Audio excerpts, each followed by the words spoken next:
تو 2 تا 30 ثانیه بریم توی یکی از فروشگاه‌های بزرگ ونزوئلا و قیمت میوه‌های اونجا رو ببینیم. و گوجه‌های بیرنگ 3.20. عجیبه، $3.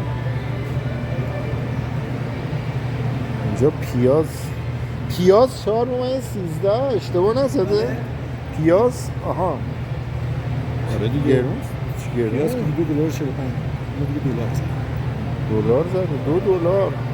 عجیبه پیاز انقدر گرون. سیب زمینی چند؟ 99 سنت. همین $1 نشده. اینجا هم انواع سبزی هاست.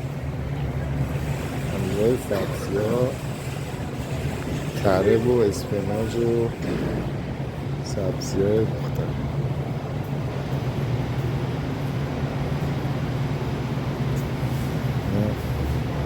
مرزه و اینا داره، چیزایی که میشناسم. خیار کیلو 99 سنت، $1 نرسیده دیگه. اینا همه تو ایران هست.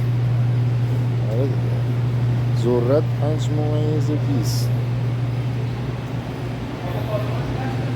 5.20. گلابی هم اینجا هست.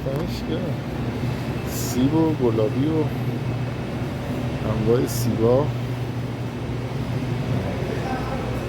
کیوی 12.50. قیمت ها رو دیدی؟ این قیمت ها تازه برای فصل تابستونشون بود. الان تقریبا 2 برابر شده. نظرتون چیه؟